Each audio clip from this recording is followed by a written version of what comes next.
All right, good morning all to agents. This is Kevin Lauren. I'm the Director of Training and Marketing. And today we're going to go over a giant topic, which is pricing homes in a dynamic market. So we all understand there's been a huge shift.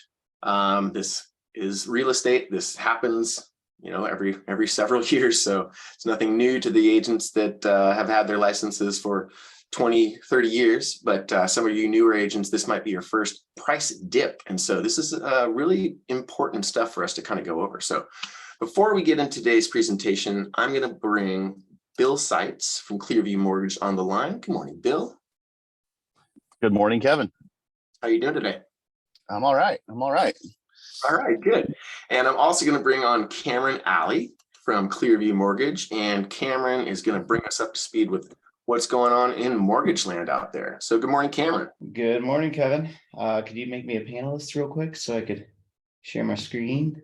I can upgrade you, absolutely. And that's a great topic that you guys have today. It's gonna kind of coincide with what I'm going over too. So oh, good. Yeah, it's a big one.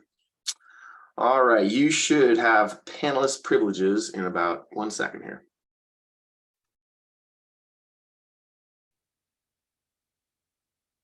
All right, and away you go.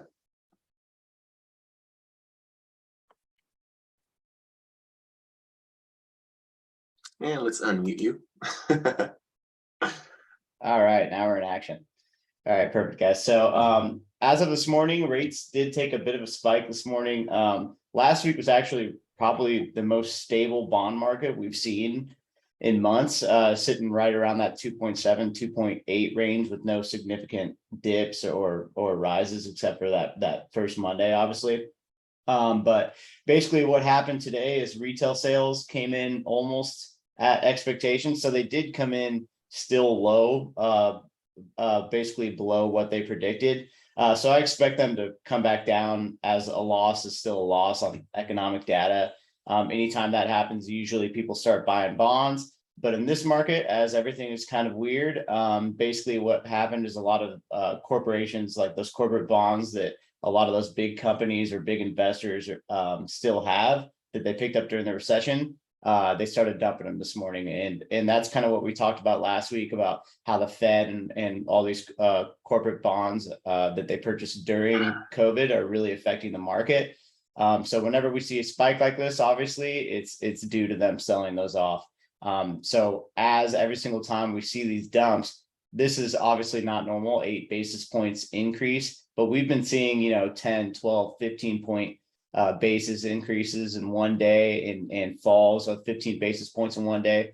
That will all correct itself. And then hopefully we'll have some more consistent rates, because obviously they changed quite a bit this morning, as they did last week. But as far as some data that I came across this morning, basically total mortgage demand as of last week declined 2.3% from the week before to the lowest level in 22 years. So mortgage demand, as far as refinance and purchase combined, is at the lowest it's been in 22 years. But that's simply because the refinance market has completely dried up, because so many people have, great first, they don't want to refinance to take cash out unless they're getting a second. So that's why a lot of those equity line companies are so busy right now too. But obviously, as prices have started to soften already, they'll continue to do so, obviously with decreased demand, although we're seeing a decrease in demand. Last week, what's funny is as those rates did come down, the last week were the lowest they've been since April, the refinances picked up immediately. So there was a little bit of a surge of refinance. There just wasn't the purchase business there to really pick up the numbers. But that shows one thing, is that people are really paying attention to the market, and demand is not truly low. Demand is still very high. It's just the high cost of those mortgage payments monthly and the high cost of homes is what's keeping people out. So just seeing that surge last week in refinances tells you 100% people are watching. People still want to buy homes and refinance their homes. It's just where the market's at right now. So pretty interesting. But with that shortage of housing in the United States, that's obviously one of the biggest problems, is that they're just not building as many houses as they used to. There's really no question that when the market corrects, we'll instantly be back into, kind of how things were with COVID, where people are, wanting to buy houses. There's a refinance boom. because it's literally all just financial stuff right now that's really affecting it. So hopefully what will happen is these builders will pick up steam and start building more houses, because we're basically just going to kind of see this. If we don't have a lot more houses available, we're going to see the market really pick up steam, and it's very, very competitive. And then when the finance side might go up or rates go up, it's going to kind of dry up again, because those housing prices are going to continue to go up pretty fast every single time that rates are low. So just like I said, hopefully we'll start building a bunch of houses, because that would make everyone's life a lot easier. But so yeah, that's pretty much what I have as far as mortgage news today. As I said before, we'll kind of go through this every week just to give you a quick shot of where rates actually are. So right now, this is a conventional purchase. So last week we were right around that 5% mark. Now we're at 5.3, but you can still buy down to 4.99 for a half a point. So that's still pretty cheap as far as getting into the fours on a purchase. And obviously, with the almost $100 savings in mortgage payment, it would still make sense to maybe buy down a little bit. And then also too, something that I went over before on the webinar, remember with your buyers too, those points are tax deductible. So a lot of times it'll make sense to them, to maybe just pay $3,000 and have a little bit cheaper payment. But there's that cheaper buy down, so that does help some people qualify.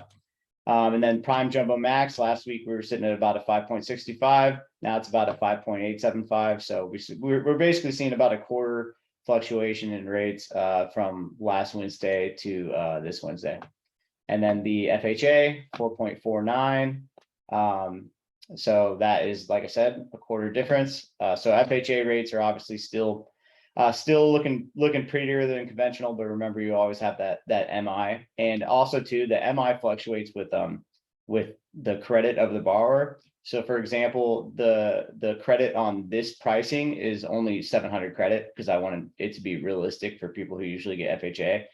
700, 680 is usually kind of where they're at. But if you have, let's say, a buyer who wants to do an FHA loan that has 800 credit because they don't want to put as much down, maybe that MI will be cheaper, maybe by a couple $100. So, and then for VA, right around the same, actually, as last week. This is only an eighth off. So, the way that the government loans work, sometimes they fluctuate a little differently, but we're still sitting at like 4.633 there. And something with the VA, obviously, there's no down payment required on these loans. So a lot of times when I've had buyers who have done VA loans, they've, instead of putting a down payment, they've just bought points, So let's say they have 18,000 that they would want to put down on the house. Well, it makes more sense to throw it towards this, because now you're in a 3.75. So, but that's what we're looking at as far as rates today. And as always, if you guys have questions or you need a deal priced up, don't be shy to reach out, and we can definitely help you do that. That's fantastic. And that's really cool to see that, last week we were talking about that. We were talking about, hey, this is an opportunity for you to get out there and communicate with your clients and, tell them exactly what's going on. And it looks like a lot of people took advantage of that, right? Yep, exactly. No, very cool.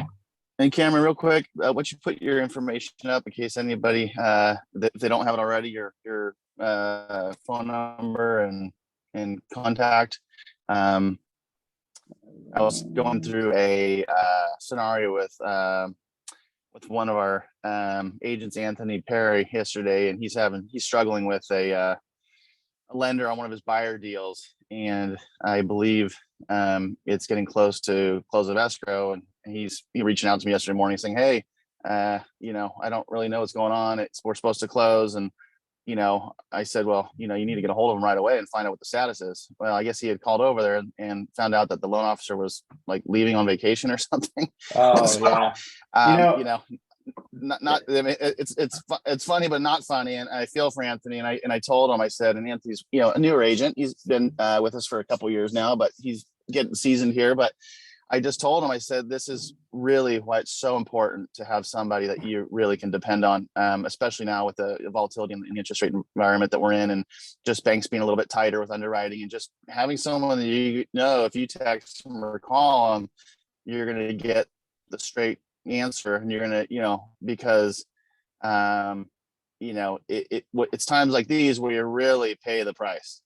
Yep. And then another valid, I just thought of another valid point there is we've had a lot of, agents who've brought over deals to us who maybe they already got an appraisal and they're just being really slow as far as clearing conditions. We can always transfer appraisals too. So if there's ever a doomsday scenario where, like Bill said, if you can't get a hold of a loan officer or something, you have an appraisal done, once we get all the docs from there, I mean, we can close in 7 days, if it's a conventional loan. Or even, an FHA or VA, usually we can do that in 7 days. Obviously, non-QM takes a little bit longer. But I've had basically buyers where we've had to start all over, but we have the appraisal, we get it transferred, and we get it funded within 7 days. So just something to let you guys know. If you have issues like that, obviously feel free to reach out, and I can give you realistic expectations as far as like what the timeline would be. But everyone can see this, right? Awesome. Oh, yeah. All right, great. So I'll go ahead and just type it in the chat too. Yeah, put that in the chat, and you guys can always go to clearviewmortgage.com or clearviewmortgageca.com or CVM Loans and find any of our loan officers, right? That's correct. All right, cool. Well, thanks for the update, Cameron. You got it. Next, before we get into our presentation, we're really excited. We just launched our escrow company, Legacy Escrow, last week. And so we've got an amazing escrow officer, Raquel Bauer, that has joined the team. And we're going to bring Raquel on the line. Raquel, can you speak? Can you hear us? Can you hear me? Absolutely. Good morning, Hello. Raquel. How are you? I'm good, thank you. Excellent. So Raquel has joined the ARG Clearview Mortgage team. She's now heading up our Legacy Escrow. And so we just wanted to, first of all, I'm going to just bring up our brand new website for Legacy Escrow, and we'll share that. So Raquel, we just wanted to get to know you a tiny bit. So if you would give us a little background on where you came from, and how you got into the escrow business, that would be fantastic. Absolutely. Thank you very much for inviting me in on this. Hello, everyone. I'm really excited to be a part of this family and journey with these gentlemen and getting this launched. So excited. We are now open and ready for escrows, just FYI. I have 28 years in the business of escrow in the industry. I'm primarily from the Inland Empire, but I'm helping out here in Newport. We're here for 3 days a week and then 2 days a week in the Inland Empire for right now. Basically, I just started answering phones at the escrow company back in '92 and worked my way up, and here I am. I love escrow. I love every aspect about it. You, as your agents, you guys are my clients, and that's what I'm here to make your escrow process a lot easier. Just let you know, everything is on board. We're ready to go. Please, I know you guys have all your clients, and you have your escrow company. I know that you have that business built with them, but just try give me a chance. We're just asking for, 1 or 2 here from you just to give us a chance. And I'm open to doing all the way up to Northern California, all of California, Northern and Southern California. I can do them all. So commercial, land, residential, you name it. That's my background. I have them all. The only thing that I don't know of a lot come across it is bulk sales. That's a different certification. I don't have that. But if that's something that a lot of people in our family do, I'm willing to actually get that certification as well for you guys. But for right now, I just do the regular basics escrows, and I'm here. I'm ready. I'm happy for this. I'm excited. All these guys have just made it so easy to get this up and running and going. Awesome, Raquel. And so we're super excited to have you. Just wanted to, first of all, make sure that everybody knows exactly how to get a hold of you. So the phone number for Legacy Escrow is 949-200-9305. And then of course, you can contact Raquel at legacyescrowservice.com. So those are the best ways to get in touch with Raquel. And we also are launching a new Inland Empire office in the next 2 weeks or less. And so we'll get all that information out to you guys as well, so you know exactly who to contact and where. And so, Bill, do you have any insight to tell us? I know you've been working with Raquel a little bit, and I know that you're really excited about what she brings to our whole ARG team.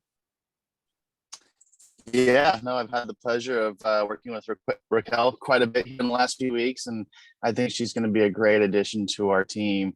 You know, in part of the beauty of having you know, an ARG in-house escrow is it just takes away some of the you know, the timeline to get you guys paid, to streamline the service to the client, really bringing a better experience that I feel is going to be really a top shelf experience for you and your clients. And at the end of the day, we all work so hard. We put in, you know, 30, 60, 90, 120 days on a deal. And, you know, we put all this front end work in. There's nothing better than just to be able to say, hey, you know, the check's ready. You can get it picked up. We can have it wired to you, whatever you need to do. And it takes away maybe a few days sometimes with an escrow company that doesn't really have that sense of urgency. It's also a fast track to getting paid from legacy. So I think that's a big component there. No, that's fantastic, Bill. So we really encourage you guys to reach out to Raquel to use the service. It's really nice to have everything under one roof, as you know, being able to have your escrow service, your mortgage services, all these things in one roof, and we all communicate very well with each other. I think it really will help everybody on the call, you know, do business in a more functional manner. So really excited. Thank you so much for joining us, Raquel. And Thank you for having me. Yeah, and we'll make sure that we put your information out on the chat and of course on the replay of this training when we send that out this afternoon.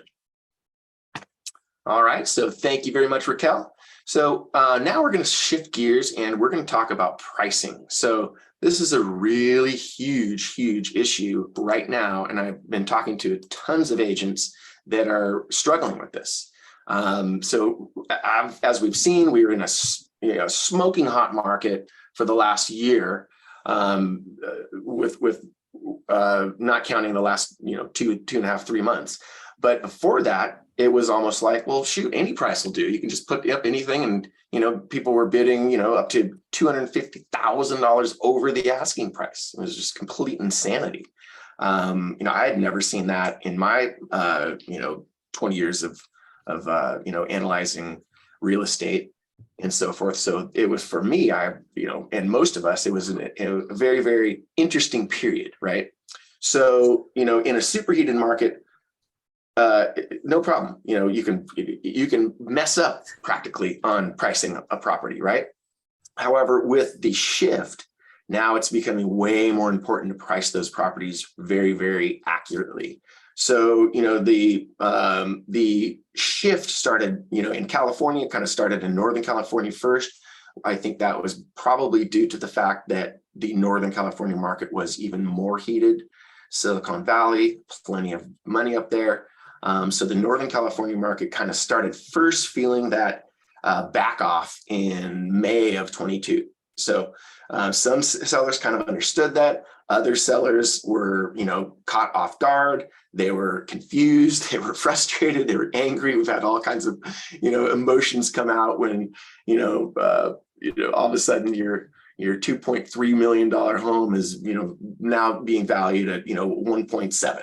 So people really, those are hundreds of thousands of dollars that you may have lost if you, didn't take advantage of that smoking hot market a year ago, right? So the positive side is, people in this day and age, they've got more access to online real estate market data than any other time in history.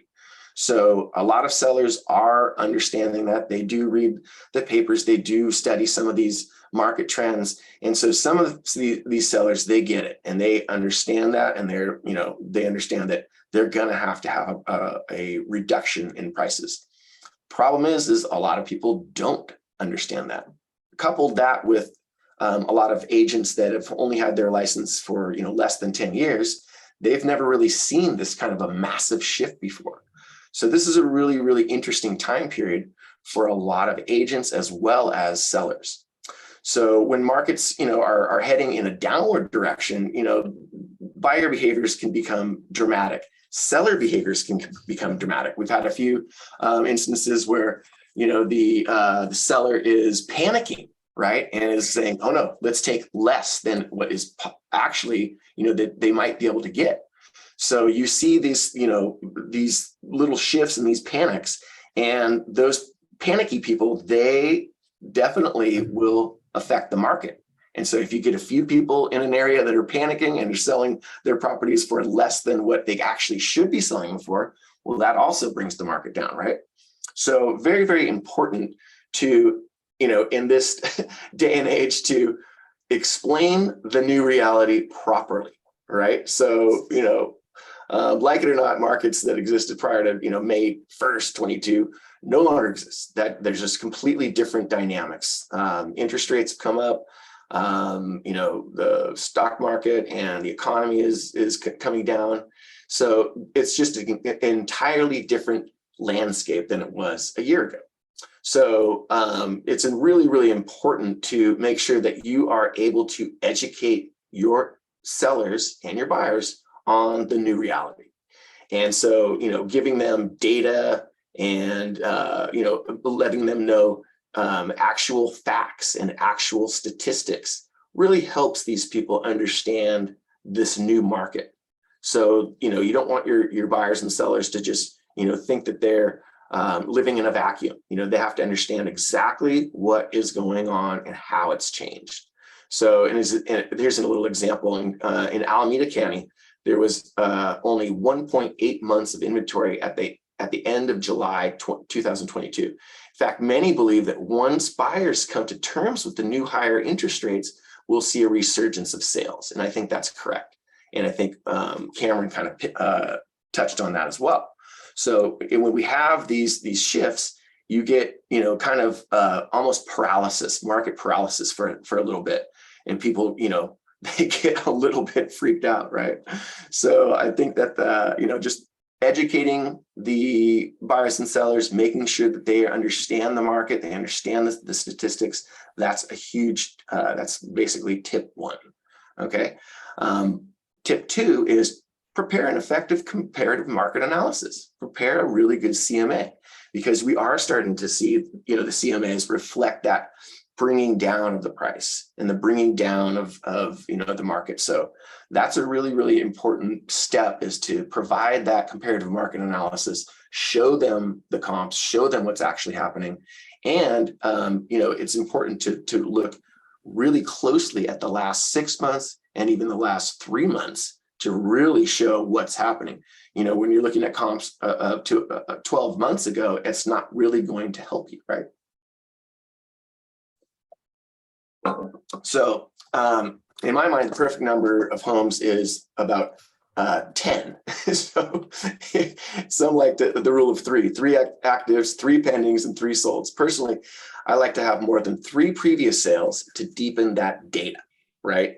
And so when you go to make your CMA, and most of you are using Cloud CMA, make sure you're using 10 homes, because that's really going to help you out. And then a couple of actives, couple of pendings, and at least 5 solds will probably make your comparative market analysis as accurate as can be. So really, really, try to use those the most recent solds as absolutely possible, right? And another really cool thing to do is produce a comparative AVM. So the AVM is the automated value model. So that's like, the Zestimance or the, Redfin, or, they have these little automatic, equations or automatic calculations of home prices, right? So also you want to, because those are starting to come down as well. And so you can definitely provide a few of those. And I think that helps the buyers and sellers understand, exactly where it's headed, what's going on. So that's a really good thing. Then show trends over the past 6 months. So let me share my screen with you. There's a couple really cool spots that you can do trends, and you can follow trends. One, of course, is if you go to CAR has plenty of data and statistics. So you can look up really cool things like, current sales, price statistics, historical housing data. And so let me pull up some of this historical data. So this is the median time on the market for existing detached homes. Okay. So this is all of California, and then they actually break it down by county, which is very helpful. As we all know, the counties can vary quite a bit, but you can show your client, average, time on the market, you can see the trend, and you can go all the way back, which is really cool. So you can, you take this market data and you go pretty far back, but we really just want to look at the last 6 months to show them what that, this massive, change, right? And another great one is, of course, the median home prices, right? And this is really cool. This goes way back. You can go, I think, all the way back to like 2000, or it goes even further back. But this is really cool as well. Again, you can see all of California, or you can break it into the counties. But this is great because you see the trend, right? You see that trend, and all of a sudden it starts to make a big change right here. And again, just, please show your clients the, the county data, and that really will help them out. Okay. So, putting out that kind of data, the market data, definitely will help for sure.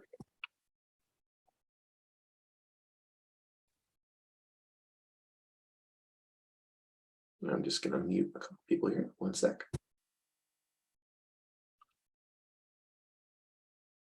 There we go. All right. So next point, let me pull up my graphic here. So the next point would be, price ahead of the market. So in an increasing market, you can price slightly higher than previous sales, but when the prices are going down, you need to, price your stuff slightly lower than the last closings. So unfortunately, pricing in the current market is a bit more tricky than normal, but, coming out with those higher prices, it just doesn't really help you at all. And so, Bill and I have talked about this for a long time. If you're pricing your home incorrectly, it's going to take longer to sell, and it's going to look like one of those stale, stagnant properties that are on the market. You're going to know it's been on the market for a long time. That automatically gets people thinking, wait a minute, is this, a good price, or is there something wrong with the house, right? So you're automatically starting off on the wrong foot when you're bringing that property out at a higher than normal price, or higher than a market price. And again, you just have to, educate your sellers and say, this is a different world we're living in. You're still going to get, most people still have plenty of equity in their home, but they're just not going to get, what they thought that they were going to get, a year ago. So very, very important. So number 6 is tell the truth, right? Of course. So, we all are guided by a code of ethics, and we have to communicate with our sellers and not give them a fake price, or a fake, listing, or a fake, expectation of what is going to happen when they put this, this property on the market. And it's kind of like the medical doctors, right? They have the Hippocratic oath. First, do no harm, right? So you could look at it like that as well. You have to, approach this market in the same way. You have to let your clients know, exactly what it is and the best chance for the effective sale. And you have to just make sure that you are communicating with them in the most truthful manner possible, right? So if you see, things going on in the market, you have to, relay that information to your clients. Obviously, that builds trust. Obviously, that gives you the ability to be that, that expert. And when the price, when the home sells for a very good price, well, then you've done your job. And then the other part of that is, of course, this is always kind of push and pull, but you also want to get your client the best possible price, right? So it's a little bit of a push and pull. So all of our agents right now are struggling with this exact thing. So if you are, you're feeling that you're struggling in this area, you're not alone. And, we certainly are available to talk these things out with you and help you find stats and help you find, things that will help you communicate these things to your client. So that's the bulk of my presentation today. Bill, before we let everybody go, do you have any takeaways from today's presentation? I could spend another hour on this topic, to be honest. Yeah, we could spend a week on it. One thing, there's a couple things.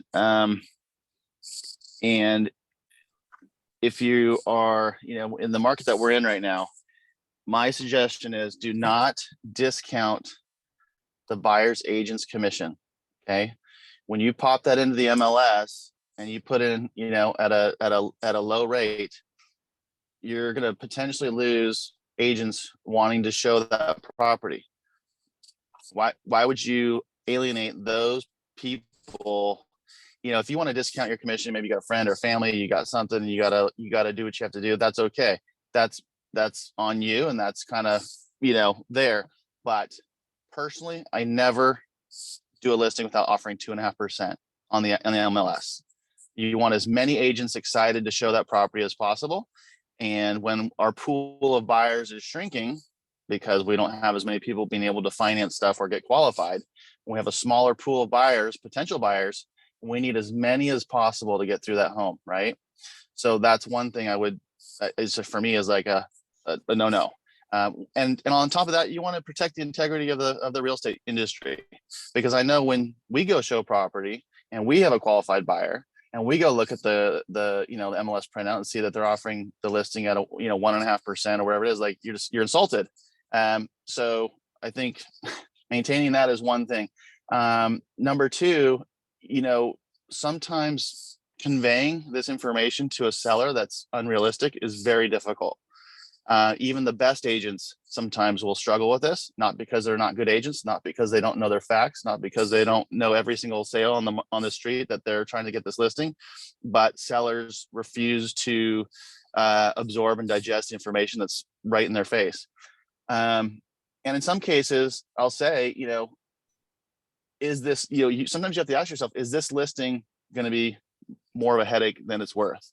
And sometimes in these markets, we do have to make tough choices, because if you have somebody that's going to fight you all the way to the finish line, or maybe never get to the finish line, and you're putting in hours and hours and hours of work, and you guys are not on the same page, you're going to find yourself frustrated, wasting valuable time, valuable resources. And you need to be very, very, clear in your mind, this is a property that can be sold and I can get this thing done. And I only say that because it's happened to me. I've done it. I've taken the listing with the seller and gone, well, we'll just do price reductions and we'll just kind of, and you know what, it just turns into an awful experience. So not every listing is the right listing, right? Really analyze that. And then number number three, Kev, I want to just share something. I got actually a really good email from a really good agent here locally in Orange County. His name is Nikolai Glazer, that Kevin and I have known for a long time. And I just want to share a couple statistics really quick. And this is, his market is Orange County. He's coastal, and granted, every region, as Kevin mentioned, is different. Every, micro real estate market is different. But in general, he sends out this newsletter, right? And the title is Buyers Looking for Bargains. And then the subtitle is Still a Seller's Market. Many buyers are looking for a deal or waiting for the housing market to crash before they purchase. And then it goes through a number of statistics. And, today's expected market time is of 67 days, is a slight seller's market. This year's rise in market time has stopped, and it appears it will remain a slight seller's market for the remainder of the year. The issue that everyone has grown accustomed to in 2 years of an auction-like atmosphere, where there are only a limited number of homes available and an ocean of buyers willing to purchase, prompted by historically low mortgage rates. That market was extremely unique and caused home values to rise at a record pace. Flash forward to today, and the housing market is distinctly different. This is a really key stat here. An astounding 39% of active inventory has reduced their asking price at least once. Many believe that price reductions are indicative of a buyer's market where prices are falling. That is just not the case. Given today's 67-day expected market time, the price adjustments reveal the considerable number of homeowners who simply overpriced their homes in the first place. So there's a couple things about this. We talk at length about having a newsletter, right? And so, you know, I'm subscribed to a bunch of people inside Alta, outside of Alta. So I'm getting constantly, you know, different angles and different statistics and market data. And so what this agent has done really well is he's educating his buyers with his newsletter. So, you know, that's part of the preparation, right? So when you have these newsletters going out with market data, market information, maybe some of the stuff that Cameron's sharing on the financial side, you're preparing your client base for when they call you to be ready for this stuff by sending this information out. And I've read this probably 3 times since yesterday because I was like, wow, that's such a key point. No, that's another key point. And so I just really would recommend people, again, to do these kinds of things, because the more, you know, educated you can make your clients, the easier you're going to have time getting them to do what you need them to do to sell the property at the end of the day. Yeah, I mean, we as a company, we preach that monthly newsletter so heavily because we know how well it works. And you're absolutely right. So you're conditioning your sphere of influence and your clients to always know that is going to come out, right? And the other thing that you're doing is you're preparing them to receive a phone call, a follow-up phone call. Hey, did you see the information that I just sent you for, you know, a certain percentage of your database, right? You want to pick up the phone and you want to make that phone call, but you're preparing them in advance, and maybe they didn't see it, or maybe they didn't get to read it, and you're just reminding them. And so it's such a powerful tool, and it's such a great way to stay top of mind and to be that professional that earns the business, not because you want it, but because you deserve it. Right? Yeah, no, 100%. And, you know, going back to pricing it effectively, the data shows that 3 weeks is the key time period of getting the most people through a property. Yeah, but that stat, 39% of homes on the market have had a price reduction. That is amazing, Bill. I mean, I'm not surprised either.